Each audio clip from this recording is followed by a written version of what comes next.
Bienvenue sur le podcast Inspiré où on parle sagesse et spiritualité.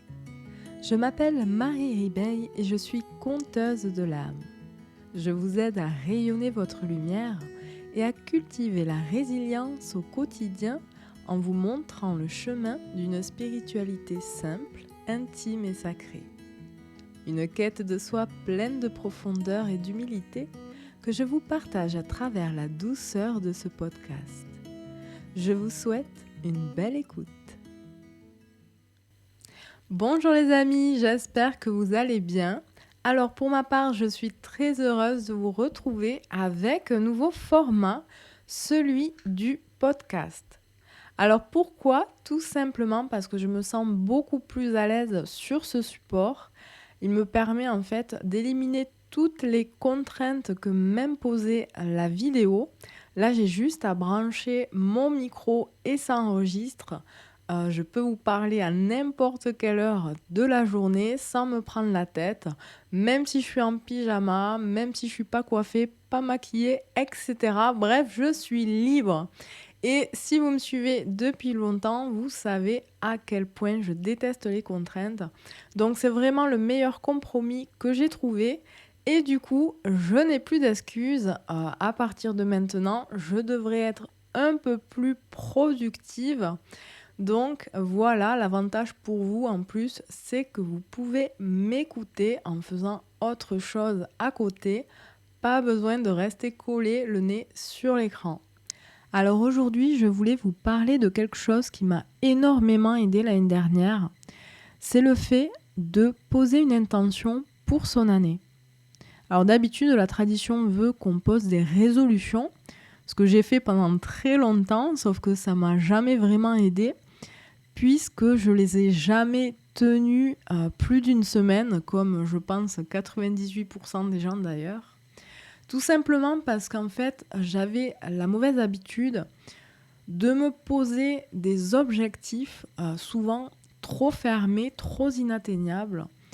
Et comme si en fait, je mettais l'accent sur les résultats, sur les attentes, sans anticiper toutes les étapes, toutes les escales pour arriver en haut de cette montagne. Et vous le savez, voir une montagne, c'est plutôt décourageant.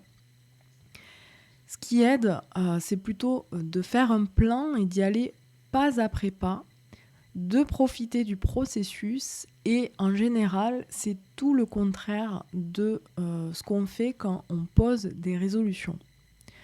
Donc moi qui suis quelqu'un de plutôt créative, contemplative, plutôt dans l'éloge de la lenteur, des oiseaux, cuicui, tout ça, m'imposer direct en début d'année une montagne, c'était vraiment décourageant. J'ai mis longtemps à le comprendre. Et le gros problème, c'est que ça me fauchait ma confiance en moi dès le départ de l'année, dès le début de l'année.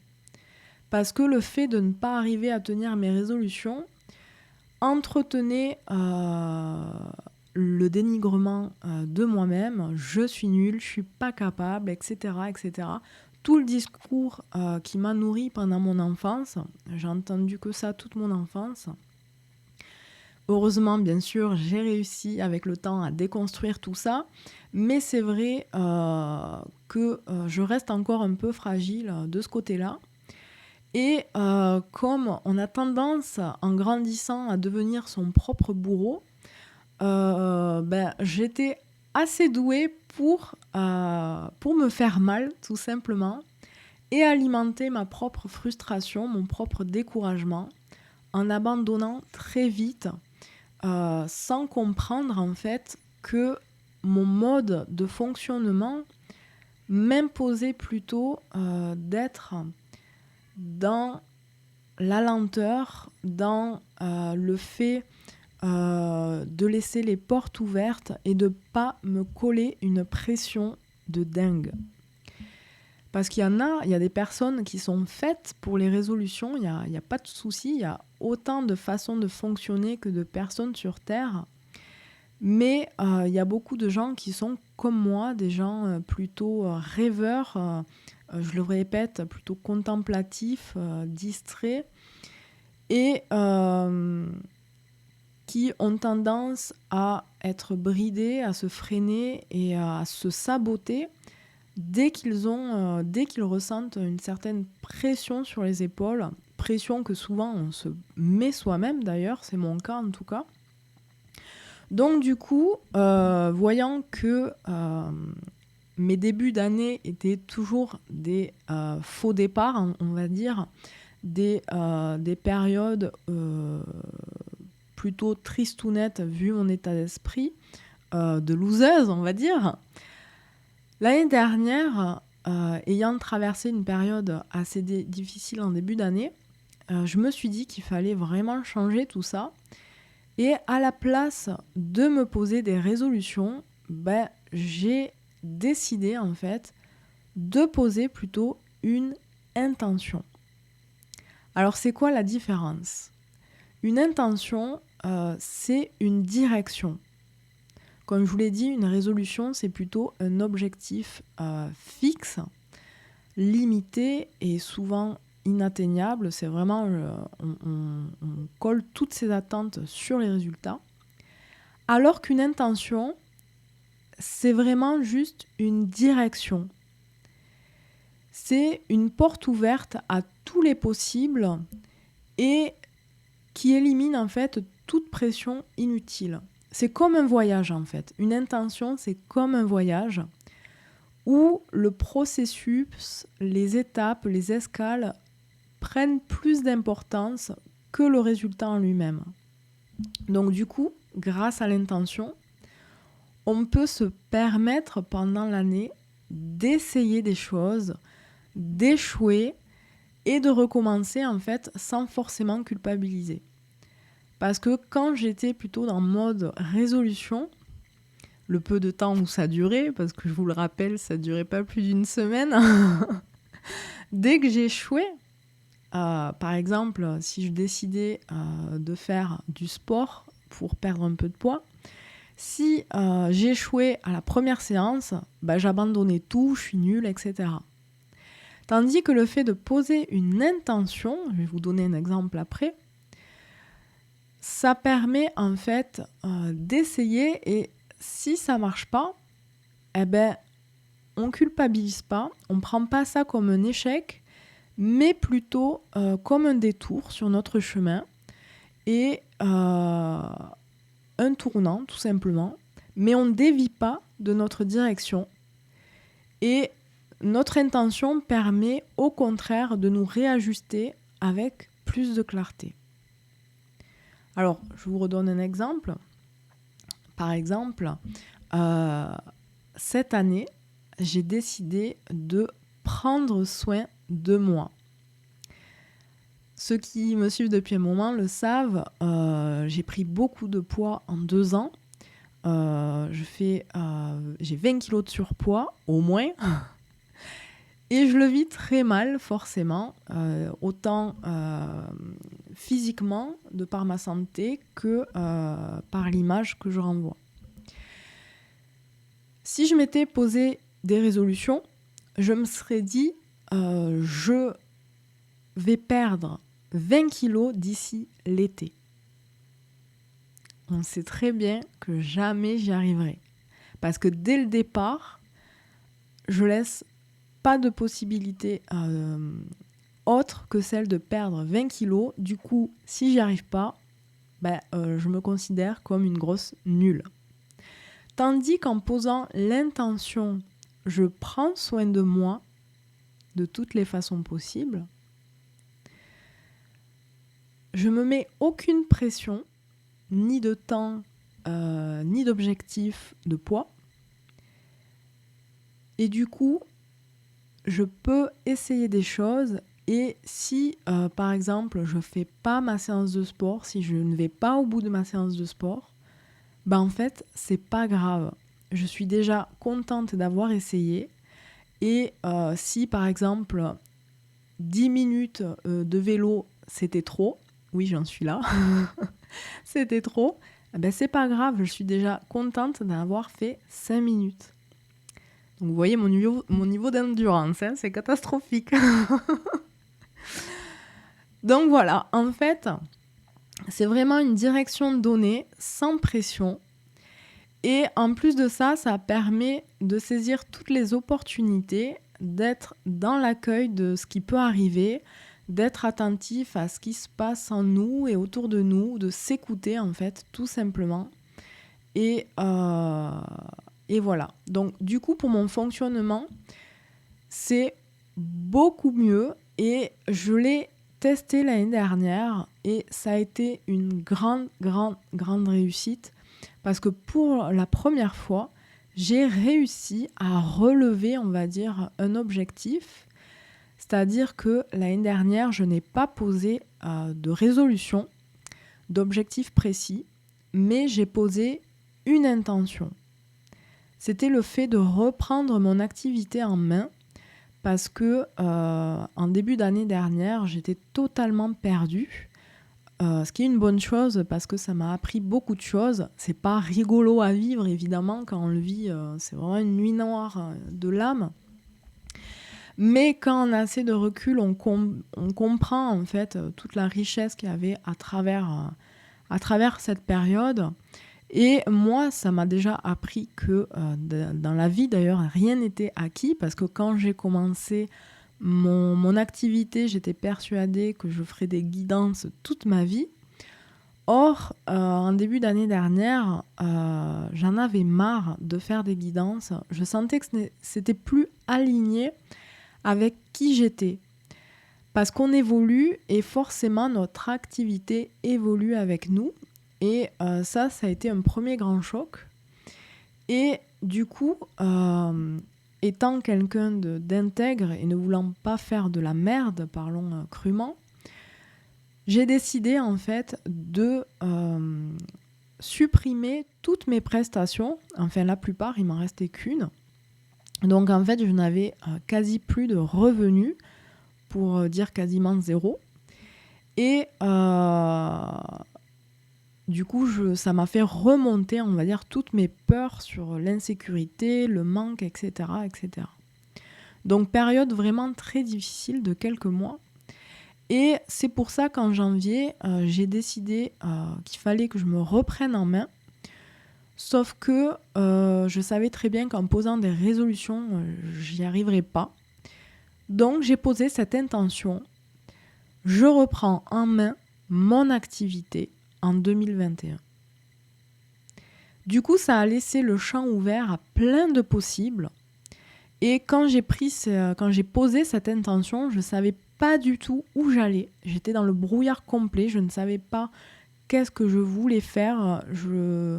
J'arrivais pas à me réinventer. J'étais pas encore à cette étape-là.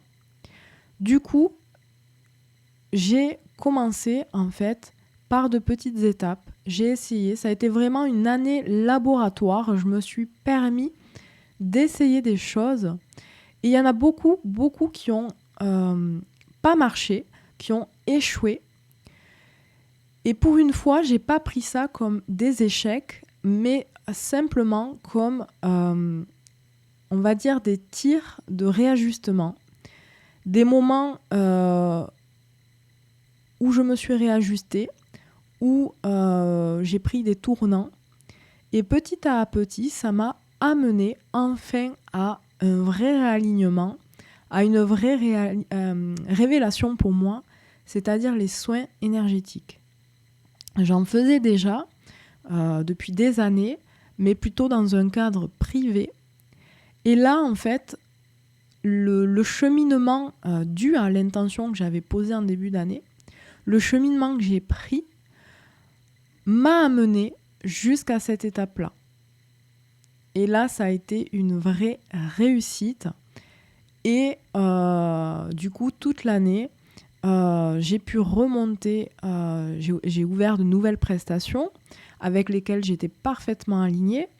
Et ça a été un bénéfice, en fait, pour toutes les sphères de mon activité. C'est-à-dire qu'au-delà de réouvrir de nouvelles prestations, au-delà de remonter mon salaire, au-delà de retrouver une certaine stabilité. Je dis une certaine stabilité parce que j'en suis encore qu'au mi-temps, mais pour moi, je suis partie de zéro quand même, en début d'année. Et au-delà de tout ça, j'ai aussi recultivé un lien fort et pertinent et très précieux pour moi avec ma communauté. Ça a été le bonus merveilleux pour moi. Et en fait, si en début d'année, je m'étais posé la résolution à telle date, à tel mois, je sors tel projet, à telle date, tel mois, je me fais tant d'argent, à tel mois, telle date, ceci, cela, je sais que j'y serais pas arrivée. Parce que c'est pas dans ma nature de fonctionner ainsi. Alors que là, en suivant simplement un fil directeur, en restant ouvert à toutes les opportunités, en m'écoutant profondément, en allant à mon rythme, ça a été une vraie réussite et ça a eu un impact, comme je vous dis, sur des sphères de mon activité que je n'imaginais même pas en fait, que je n'avais même pas anticipé. Donc voilà, ça a été une très grande réussite et du coup j'ai réitéré cette année cette formule, c'est-à-dire que cette année, du coup, j'ai décidé de poser une nouvelle intention, c'est-à-dire celle de prendre soin de moi de toutes les façons possibles. Comme je vous le disais tout à l'heure, si j'avais posé l'intention de perdre 20 kilos pour le mois d'août, je pense que je me serais plantée dès le départ. D'ailleurs, ça m'a déjà arrivé par le passé. Tandis que là, on est le 18, à l'heure où j'enregistre cette vidéo, cet audio. Et j'ai déjà perdu 3 kilos sans même poser sans me mettre la pression, sans même poser des séances de sport de dingue, tout simplement parce que je suis un fil directeur et c'est pas tant le fait de perdre des kilos d'ailleurs, parce que quand j'ai posé l'intention, je prends soin de moi, c'est aussi par des petits gestes ou des petits moments rien qu'à moi. Par exemple, juste le fait de prendre ma crème pour le corps et de me tartiner les jambes avec, chose que j'avais pas fait depuis longtemps, et bien là je prends le temps de le faire. Et ça participe au fait de prendre soin de moi et du coup de cultiver mon envie de prendre encore plus soin de moi et donc d'aller marcher, de faire un peu de vélo et tout doucement en fait de mieux manger et tout doucement en fait je perds alors même que je suis pas montée une fois sur la balance. Donc si vous êtes de nature comme moi, je vous invite vraiment à essayer, c'est-à-dire à poser une intention pour cette année. Alors, trouver son intention, pour moi, ça a été très facile à chaque fois. Ça l'est pas forcément pour tout le monde. Donc, ce que je vous invite à faire, si vous voulez trouver votre intention pour cette année, c'est peut-être de faire un petit bilan de votre année passée, de voir ce qui est à améliorer, de faire un bilan finalement de ce qui ne vous nourrit plus dans votre existence et de ce que vous pourriez vraiment améliorer, corriger, etc. Ce sont des signes indicateurs de la voie à emprunter, on va dire, de ce qui est à transformer dans votre vie. Et évidemment, surtout, de prendre du temps pour vous, d'être dans l'introspection pour vous écouter et trouver votre intention. Moi, par exemple, je médite beaucoup et j'ai tendance à énormément me connecter, me relier à la nature. C'est vraiment dans les espaces de nature que je me retrouve profondément et que j'arrive à m'écouter le mieux. Donc après, évidemment, chacun est différent par nature. Chacun, en fait, marche avec son propre fonctionnement. Certains seront à l'aise avec les objectifs précis et donc les résolutions. J'en connais beaucoup qui sont comme ça. Et je les admire énormément parce qu'il faut une volonté de dingue, je trouve, et une sacrée discipline. Chose que j'aimerais avoir, c'est pas du tout mon cas. Heureusement, j'ai bien d'autres qualités. Mais certains se contenteront et se satisferont des résolutions. Et d'autres, comme moi, avanceront avec des intentions, avec une intention. Je préfère, pour ma part, n'en poser qu'une. C'est déjà pas mal, vu le champ des possibles que ça laisse présager. Et puis, il y en a aussi qui n'auront besoin d'aucun des deux. Donc, c'est important de vous le dire quand même. Ne vous imposez pas une intention ou même des résolutions si vous n'en trouvez pas. Peut-être que vous faites partie de ceux qui n'ont simplement pas besoin, en ce moment en tout cas, de ces choses-là pour avancer. Et c'est très bien. Donc voilà. En tout cas, l'année 2022 s'annonce, je pense, encore assez difficile. C'est une période, pas que cette année, les 2 ans, les 2 ans juste avant, c'était pareil. C'est une grande période, en fait, de révélation où l'ombre est mise en lumière. On le voit à travers tout ce qui se passe en ce moment, toutes les incohérences, les mensonges qui ressortent et tout ce chaos dans lequel on est plongé. Il faut quand même que vous arriviez à prendre recul sur tout ça. Je sais que c'est loin d'être évident, même moi qui arrive à prendre un sacré grand recul et qui me pense assez préservé, vu que j'habite un endroit qui est loin de la ville, où j'ai accès très facilement à la nature, etc. Sans compter le fait que je coupe mes écrans. Il n'empêche que cette ambiance est très anxiogène actuellement et que d'une façon ou d'une autre, on se retrouve tous impactés. Donc je vous invite vraiment à prendre le plus de recul possible, aussi difficile que ce soit, parce que certains ont perdu beaucoup de plumes depuis l'année dernière. Et ce que je vous invite vraiment à faire, c'est finalement de ne pas lutter. Il y a des choses qu'on ne peut pas changer, qu'on ne peut pas contrôler. Et c'est important, je crois, parfois d'être dans l'acceptation. Soit dit en passant, l'acceptation n'est pas de la résignation, attention. C'est juste le fait d'arriver à se concentrer sur son propre chemin sans se laisser impacter par l'extérieur. Donc c'est vraiment le meilleur conseil, je crois, que je peux vous donner pour cette année, c'est-à-dire de vraiment mettre le focus sur vous-même, de prendre recul sur tout ce qui se passe, de cultiver votre liberté intérieure, parce que c'est elle la plus précieuse, celle-là, personne ne peut nous la prendre. Et bien sûr, si cela fait partie de votre fonctionnement, d'essayer de vous poser une intention, parce que c'est un vrai fil directeur pour l'année qui aide à avancer comme une cordée.